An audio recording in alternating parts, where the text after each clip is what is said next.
शहर से कुछ ही दूरी पर एक मंदिर का निर्माण किया जा रहा था।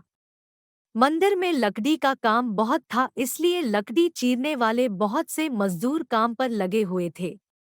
यहाँ वहाँ लकड़ी के लट्टे पड़े हुए थे और लट्टे व शहतीर चीरने का काम चल रहा था। सारे मजदूरों को दोपहर का भोजन करने के लिए शहर जाना पड़ता था, इसलिए दोपहर के समय 1 घंटे तक वहाँ कोई नहीं होता था। एक दिन खाने का समय हुआ तो सारे मजदूर काम छोड़कर चल दिए। एक लट्टा आधा चिरा हुआ था।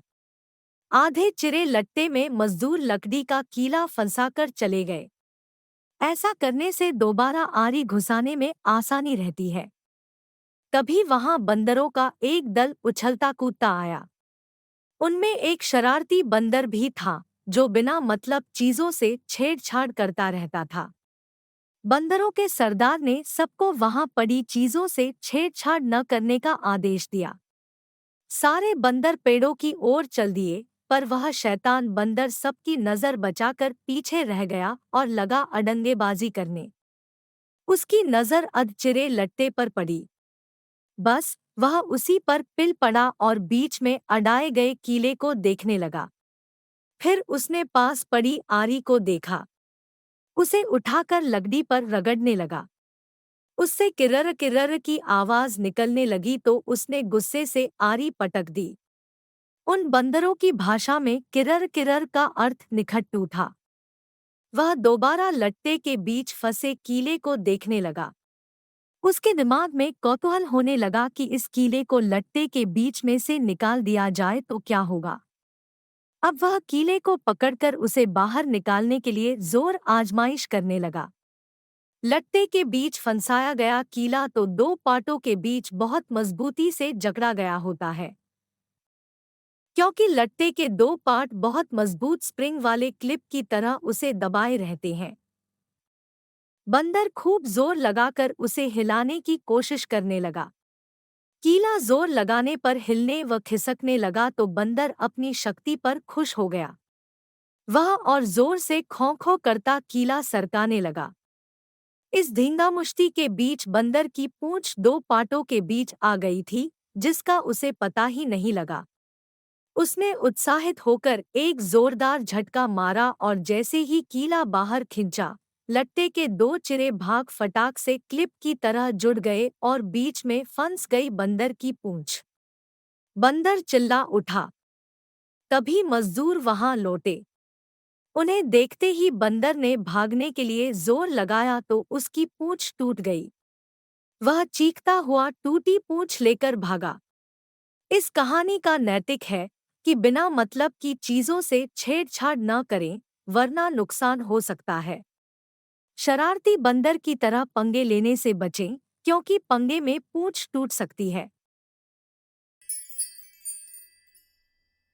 एक बार की बात है कि एक सियार जंगल में एक पुराने पेड़ के नीचे खड़ा था। पूरा पेड़ हवा के तेज झोंके से गिर पड़ा। सियार उसकी चपेट में आ गया और बुरी तरह घायल हो गया। वह किसी तरह घिसटता घिसटता अपनी मांद तक पहुंचा। कई दिन बाद वह मांद से बाहर आया। उसे भूख लग रही थी। शरीर कमजोर हो गया था, तभी उसे एक खरगोश नजर आया। उसे दबोचने के लिए वह झपटा। सियार कुछ दूर भागकर हांफने लगा।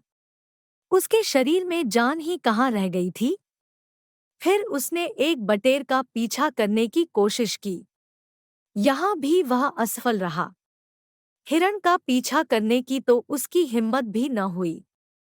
वह खड़ा सोचने लगा। शिकार वह कर नहीं पा रहा था। भूखों मरने की नौबत आई ही समझो। क्या किया जाए?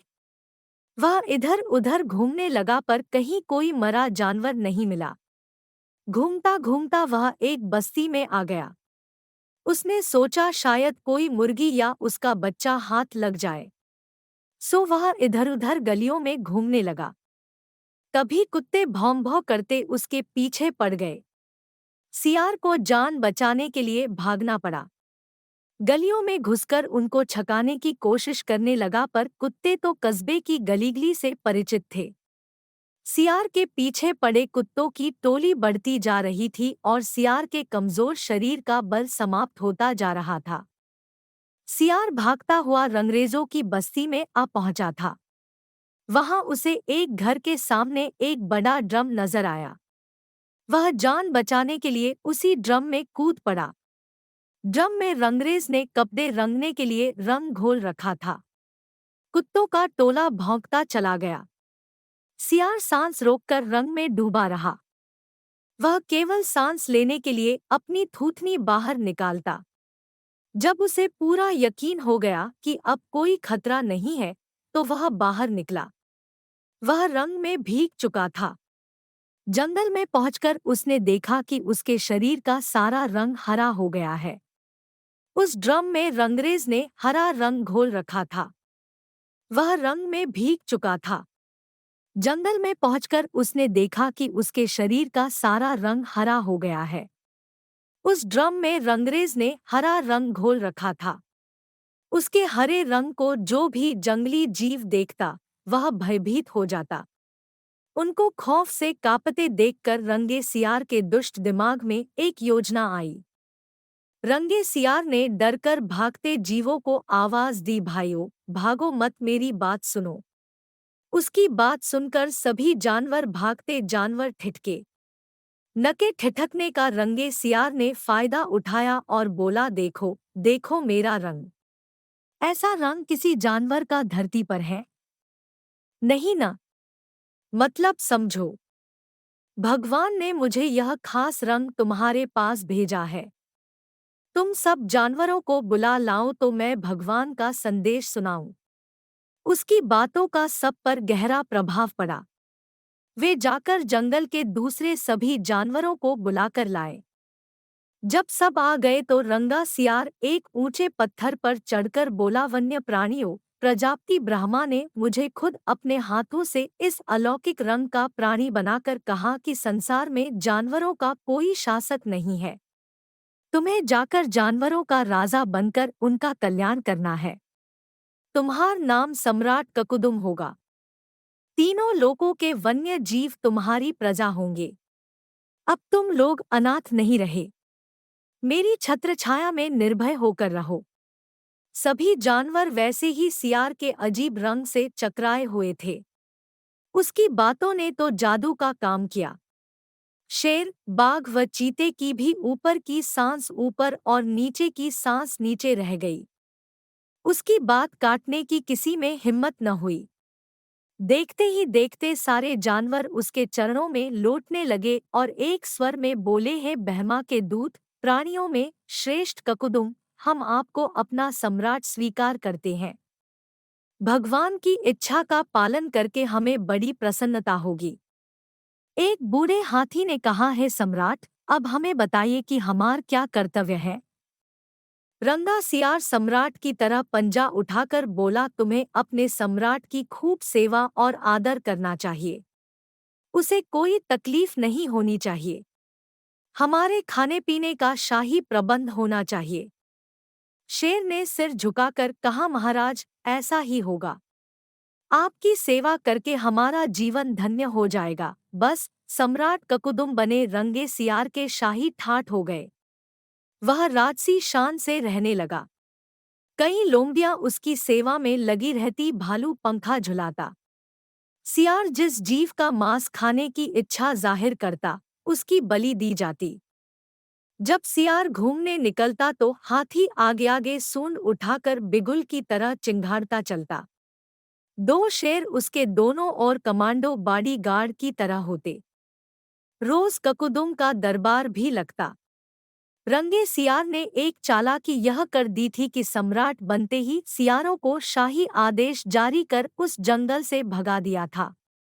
उसे अपनी जाति के सियारों द्वारा पहचान लिए जाने का खतरा था। एक दिन सम्राट ककुदुम खूब खा पी कर अपने शाही मांद में आराम कर रहा था कि बाहर उजाला देखकर उठा। चांदनी रात खिली थी। पास के जंगल में सियारों की टोलियां हू हू की बोली बोल रही थी।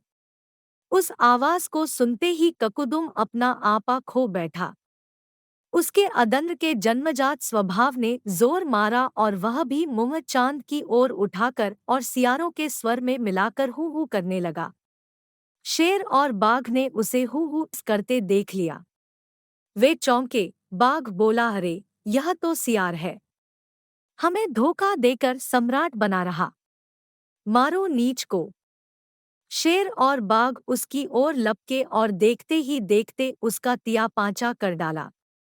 इस कहानी से सीख, आप सभी को थोड़ी देर के लिए बेवकूफ बना सकते हैं और कुछ लोगों को हर समय भी बेवकूफ बना सकते हैं, लेकिन आप हर किसी को हर समय मूर्ख नहीं बना सकते।